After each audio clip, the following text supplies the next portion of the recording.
আবারও আক্রান্ত গণতন্ত্রের চতুর্থ স্তম্ভ। ত্রিপুরায় আবারও আক্রান্ত হলো গণতন্ত্রের চতুর্থ স্তম্ভ সংবাদ মাধ্যম। আর সন্ধ্যা 6টার সময় বাড়ি ফেরার পথে উত্তর কলমচড়া এলাকায় হামলার শিকার হন বক্সনগর প্রেস ক্লাবের সভাপতি প্রভাত ঘোষ। স্থানীয় সূত্রে জানা গেছে, উত্তর কলমচড়া বড়মোড়া এলাকার বাসিন্দা মানিক দাস পিতা মনীন্দ্র দাস এই হামলার সঙ্গে যুক্ত। মানিক দাস এলাকায় গাঁজা পাচারকারী মাফিয়া হিসেবে পরিচিত। গত কয়েকদিন ধরে তিনি সাংবাদিক প্রভাত ঘোষকে হুমকি দিয়ে আসছিলেন। স্থানীয়রা জানান, মানিক দাস দীর্ঘদিন ধরে এলাকায় উশৃঙ্খল যুবক হিসেবে পরিচিত এবং তার অপরাধমূলক কর্মকাণ্ডে সাধারণ মানুষ আতঙ্কিত।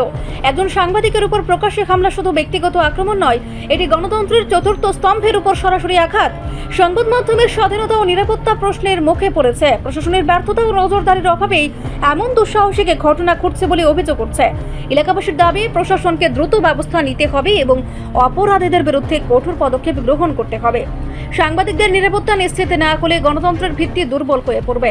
এই ঘটনায় গোটা এলাকায় ক্ষোভ ছড়িয়ে পড়েছে। মানুষ বলছেন, সুশাসনের দাবি করা রাজ্যে যদি সাংবাদিকরা নিরাপত্তাহীনতার শিকার হন তবে তা প্রশাসনের গাফিলতিরই প্রমাণ। সাধারণ মানুষের প্রশ্ন, অপরাধীদের বিরুদ্ধে কঠোর ব্যবস্থা না নিলে আগামী দিনে আরো ভয়াবহ পরিস্থিতি তৈরি হবে।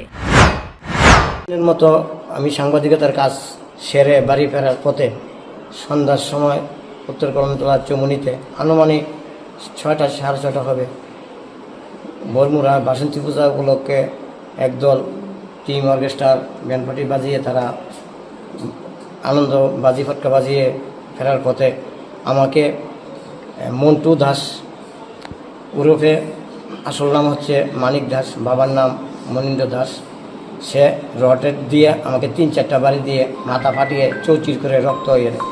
তো ওর লগে আমার কোনো আগের শত্রুতা নেই। আমরা সাংবাদিকতার পেশায় কাজে জড়িত। মানিক দাস কী করে? মানিক দাস কী করে? মানিক দাস এলাকার গাঁজা চাষি, সন্ত্রাসী এবং বিভিন্ন ধরনের 2 নম্বরী পাচার বাণিজ্যের সঙ্গে যুক্ত। আগে অনেক নিউজ অনেক সব সাংবাদিকরাই করেছে।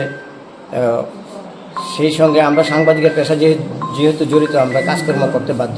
ওইটার রেশ ধরেই সে আমাকে আঘাত করেছে।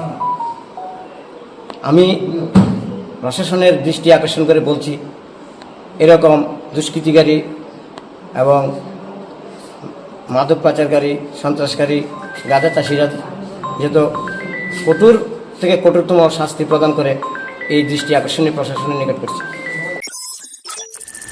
রিপোর্ট সংবাদ প্রতীক্ষা।